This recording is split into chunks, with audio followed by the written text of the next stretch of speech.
Buenos días.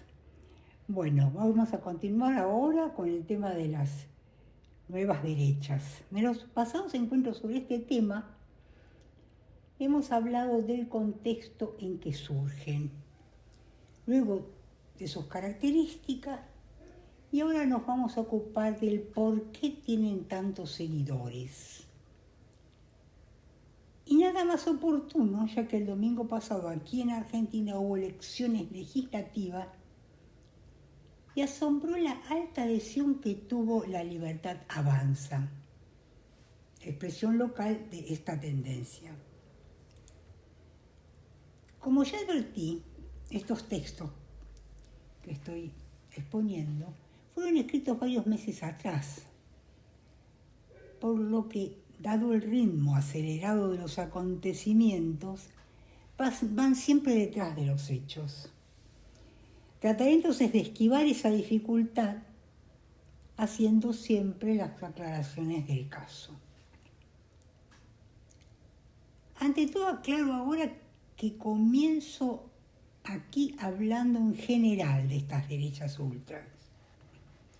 Y digo también que sus causas son múltiples. Pero como se trata de un fenómeno de alcance internacional, hay que enfocar en primer lugar en el hecho de que provienen de una crisis, la crisis del capitalismo, que tiene el efecto justamente de mover las piezas a nivel mundial. Claro que con diferentes modalidades según los países. En nuestro caso, la Argentina, mucho se dijo que se trataba de un voto de protesta. Me refiero ahora a las elecciones presidenciales, no a las del último domingo, debido a una gran decepción.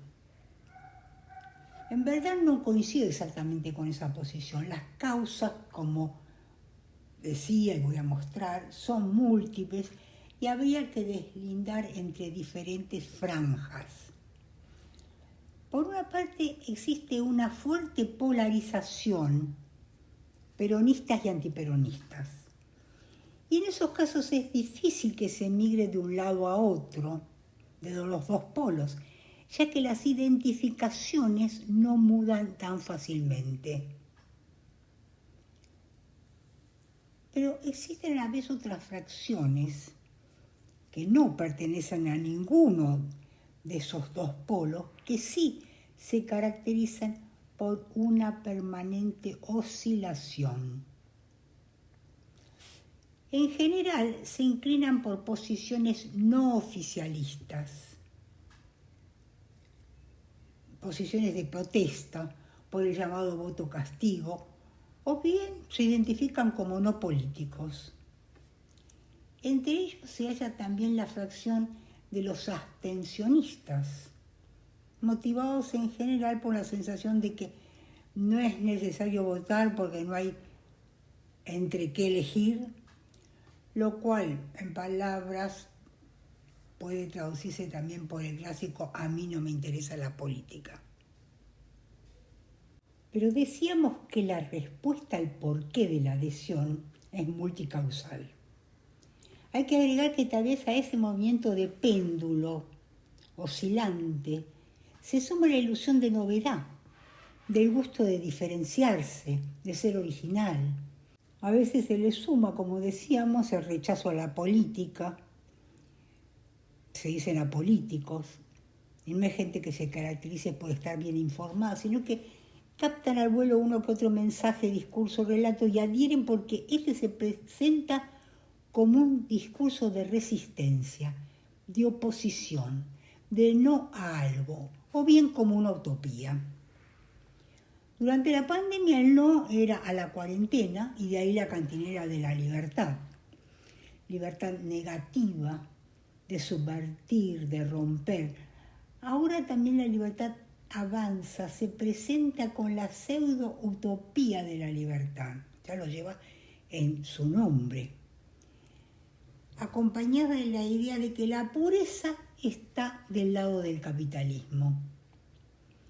Del otro lado, en cambio, la corrupción, lo impuro, la casta, el robo a través de los impuestos.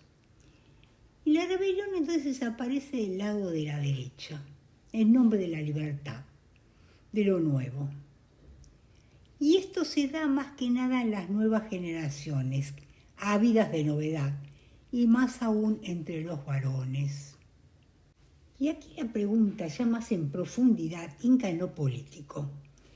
Porque respecto a lo nuevo, no se trata solo de un proyecto económico, porque este sí, en el fondo, siempre es el mismo. Liberar los mercados, defender la propiedad privada, porque en realidad ese es todo el sentido de la libertad que se pregona, sino que además tiene una pretensión de hegemonía política. Y para ello debe ganar la batalla cultural, lo que implica crear nuevas subjetividades.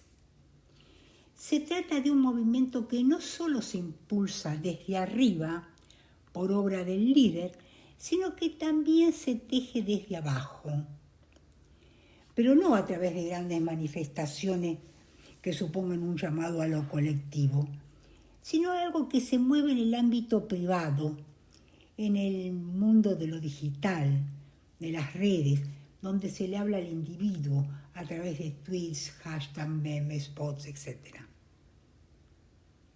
Así nuestras relaciones sociales se convierten en contactos, nuestro pensamiento en contenido, nuestras emociones en reacciones cuantificables con likes. Cada aspecto de la vida social se transforma en datos manipulables y todo se moldea según la lógica del mercado, y aparte dentro del más estricto individualismo.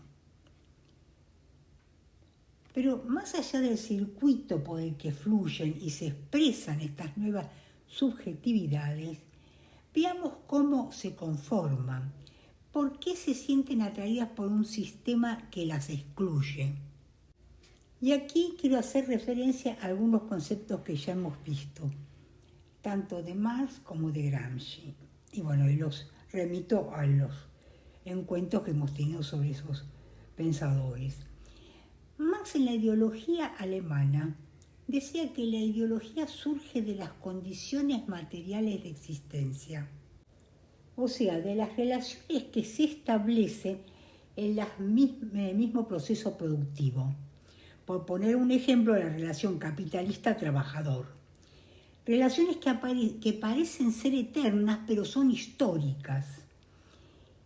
En esas relaciones se da que el trabajador no ve la explotación de la que es objeto, no ve que su pobreza es la causa de la riqueza del capitalista, o sea, de la plusvalía, ese plusvalor de su trabajo que se apropia el capitalista. Y de este modo interioriza la ideología del dominador, la hace suya. Luego el sistema, cuando entra en crisis, necesita que el trabajador no solo acepte ese modo de ver la explotación, sino que la defienda activamente. Y para esto el sistema tiene dos herramientas, que ya hemos visto cuando hablamos de Gramsci: la coerción y el consenso.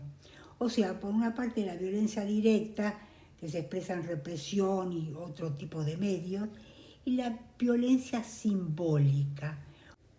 Y veamos entonces qué es esto de la violencia simbólica. El que introduce el concepto es Pierre Bourdieu, para quien se trata de un tipo de dominación que opera a través de la imposición de estructuras de pensamiento y significados que los dominados aceptan como naturales y legítimas, a pesar de que en realidad reproducen relaciones de poder desiguales. Se trata de una coerción que no se ve y se ejerce con la complicidad de quienes la sufren. Estos interiorizan los esquemas de percepción y pensamiento del dominador y así contribuyen a la reproducción de esas estructuras de desigualdad y también contribuyen a la conservación del status quo. La cuestión es que al incorporar esos esquemas de pensamiento, la dominación y la desigualdad parecen no solo inevitables, sino hasta justas. O sea, se interioriza ese modo de pensar. Y aquí vale hablar de identificaciones, porque en el sujeto siempre hay algo no representable. Hay siempre un resto, eso que Lacan llama el fantasma, que sería esa identificación con algo que no se es, que tiene que ver con lo aspiracional. Por ejemplo, su aspiración de pertenencia a otra clase social. Y ocurre que a menudo el sujeto opta por alimentar ese fantasma contra sus propios intereses. Prefiere salvar su propia identificación. Y es así que vota en su contra. Lo que ocurre es que en tanto ha incorporado los modos de percibir y sentir que adquirimos en nuestra vida social, estos funcionan como una segunda naturaleza que condiciona nuestro pensamiento y nuestra conducta. Nos induce, por ejemplo, a culpabilizar de nuestra situación a los que están peor, sean estos los inmigrantes, como dijimos, u otros ubicados más abajo en la escala social. A estar también, por ejemplo, en contra de los planeros más que en contra de los multimillonarios. Enseña a mirar siempre hacia abajo, nunca hacia arriba. Y esto encaja a la perfección con la idea de meritocracia, la idea de que todo se obtiene a través del esfuerzo personal. Y así se culpan a sí mismos o a otros grupos marginales. No son solo explotados, sino que reproducen el sistema que los oprime. La gente se siente culpable de su fracaso y eso además deriva en odio. Y también a la idea de que, por ejemplo, son pobres porque no se esfuerzan. La astucia del sistema convierte a cada víctima en juez moral de otra víctima. En lugar de reconocerse como iguales, se sienten superiores moralmente. Y así se crea una falsa conciencia de clase, que es el mecanismo de dominación más eficiente. En lugar de bienestar material, se les brinda identificaciones que les permiten sentirse dignos sin cuestionar su explotación. ¿Y cómo funciona esta maquinaria? En primer lugar, mal identificando al enemigo. Y aquí aplica el concepto de alienación de Marx, porque el sistema no permite que los trabajadores se identifiquen con sus semejantes, los otros trabajadores. Hace que las relaciones entre ellas no sean de compañeros e iguales, sino de competencia. Y así fluye la idea, el sentido común, o en términos de Gramsci, el consenso, de que lo que vale es el esfuerzo personal. Alguien dijo que el capitalismo no necesita demostrar que es bueno, sino solo que es inevitable. De ahí que se pueda criticar al igual a los inmigrantes, a los planeros, a los vagos, pero nunca al sistema.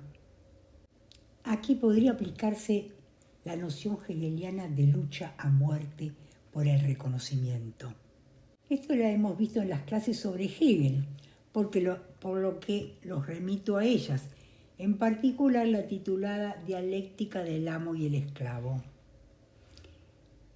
Pero refresquemos ahora un poco. Lo que allí plantea Hegel es que dos sujetos se enfrentan en una lucha por el reconocimiento y uno de ellos, por miedo a la muerte, se da por vencido. A partir de eso será el esclavo y el otro el amo. Pero luego la relación se invierte. Hegel se refiere al proceso histórico por el cual el esclavo va tomando conciencia de su situación a través del trabajo sobre la materia y logra finalmente liberarse, mientras que el amo, debido a que en ese momento entra en dependencia del trabajador para su propia subsistencia, perdería autonomía. ¿Y por qué traía yo esto de Hegel? Justamente para explicar el tema de las identificaciones. Por eso de que siempre prima el deseo de reconocimiento, la aspiración del sujeto a ser reconocido en un estrato o clase superior. Ahora quiero exponer algunas ideas de un brasilero, Jesse Souza, que trata este tema en un libro titulado Los pobres de derecha, donde explica a profundidad el tema aplicándolo a la realidad brasilera, pero que como veremos aplica paso a paso también a la Argentina. Parte de la pregunta de por qué los pobres votan a la derecha en contra de sus propios intereses. Y explica que en ellos la situación de precariedad crea un sentimiento de humillación que hace que él mismo establezca a su vez toda una jerarquía de desprecio hacia abajo, hacia el empleado pauperizado, al desocupado, y de este al que recibe ayuda, y de este al marginal, y así sucesivamente. De este modo, la pobreza se transforma en un problema moral, como decíamos también aquí. El que está más abajo, por ejemplo, el beneficiario de los subsidios, que da su voto por migajas y es manipulado por políticos corruptos, es un deficiente moral. Frente a esto, los ciudadanos de bien son los que encarnan la superioridad moral. Ojo, vean acá también la simetría con argentino, hasta en los términos que hablan de los ciudadanos de bien. Para ellos recibir ayuda del Estado es marca de inferioridad. Y acá nos resuena la frase tan escuchada en esas respuestas a los mobileros en la calle, de aquel, por ejemplo, que se queja de los que reciben subsidios, diciendo, yo trabajé toda la vida. O sea, se aferran a la autopercepción que tienen de sí, basado en esa ideología meritocrática que entiende que el éxito es resultado del esfuerzo individual. El discurso moral sobre la corrupción oculta la corrupción estructural del sistema capitalista brasilero, porque en realidad el Estado gasta más en subsidios a los grandes empresarios que en planes sociales, lo cual está naturalizado como un funcionamiento natural del mercado y no provoca ninguna indignación. Eso fue el motivo por el que ganó Bolsonaro, porque ofrecía a millones de brasileros sentirse moralmente superiores. Ofrece entonces una especie de narrativa para sentirse dignos sin cuestionar al sistema. No se trata de mejorar sus condiciones de vida, sino darles la posibilidad de despreciar a los de abajo y a través de ellos darse una dignidad. Pero esta dignidad en el sistema solo se obtiene a través de una oportunidad individual. No se identifica con una causa común, con derechos logrados colectivamente, como conquistas históricas o como democratización de derechos que siempre debieron ser universales. Solo se trata del esfuerzo individual o de la oportunidad.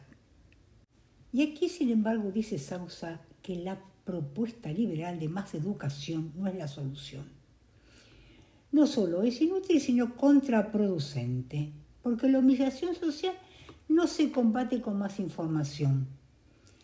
Se trata, dice, de un mecanismo emocional identitario que opera en el nivel más profundo de la subjetividad del que quiere distinguirse del que está por debajo.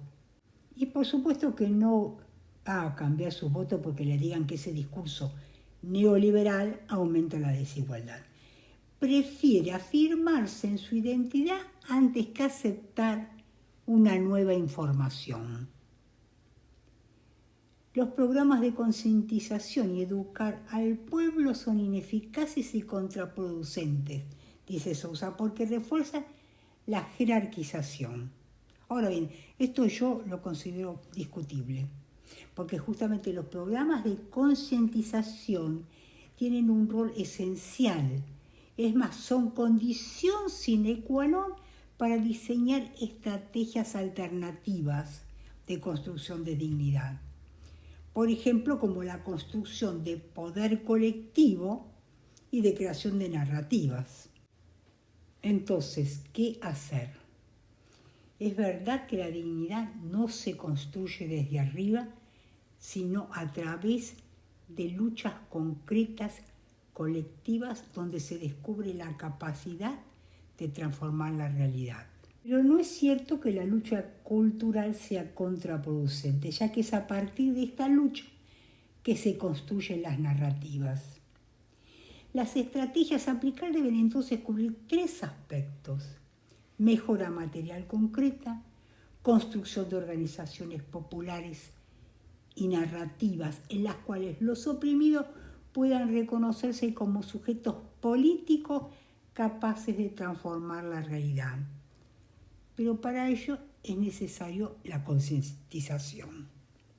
Y ahora, para concluir, nos preguntamos, ¿cómo es que Milei ha tenido arraigo popular?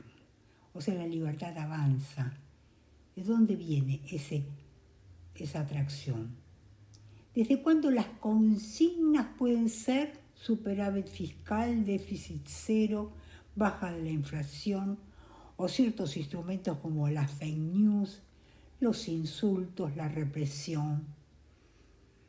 Tal vez Milei no sea un extraño que viene de afuera, sino que vino a encarnar pasiones que ya existían. El odio al jubilado, al discapacitado, al planero, ese odio, un odio que ya estaba, solo que ha adquirido una nueva oportunidad de expresarse, de hacerse escuchar. Y entonces, ¿cómo enfrentarlo? ¿Cuáles pueden ser las formas de lucha? Pese a que muchas de las demandas hoy son materiales, o sea, se demanda por la desocupación, la cierre de pymes, la desfinanciación de la educación, de la salud, por jubilaciones, la lucha debe ser política. Y en esto consiste la batalla cultural, que supone movilización, consignas, bandera, un relato que homogenice, y en esto consiste la politización. La cuestión es oponer el amor al odio, la empatía a la crueldad, la solidaridad al individualismo, a ese sálvese quien pueda, porque en realidad nadie se salva solo. Abandonar entonces esa ideología de clase media independiente del self-made man, o en criollo del que cree que se hace solo, y convertirse en cambio en sujeto político. Y ahora, para terminar, quiero hacer un último comentario. Como habrán comprobado, y tal como dije al comienzo, este texto no habla de los últimos resultados electorales, porque es más viejo que ellos y porque trata el tema de un modo general. Pero ¿podemos agregar algo para explicar ese resultado que es claramente coyuntural? Creo que a todo lo antes dicho se puede agregar en esta oportunidad un componente de miedo. Dada la situación de precariedad en que se hallaba la sociedad como un todo, pesaba la amenaza de una situación caótica semejante a otros momentos traumáticos. Y la mayoría entonces optó por el apoyo de Estados Unidos, sin duda no incondicional. Ahora bien, como los hechos están ocurriendo, se hace difícil su análisis. Por tanto, nos abstenemos por el momento, sin perjuicio de que podamos retomarlo en otro momento. Y ahora sí, como siempre, les pido que me pongan likes, que me hagan comentarios, que se suscriban, y hasta la próxima.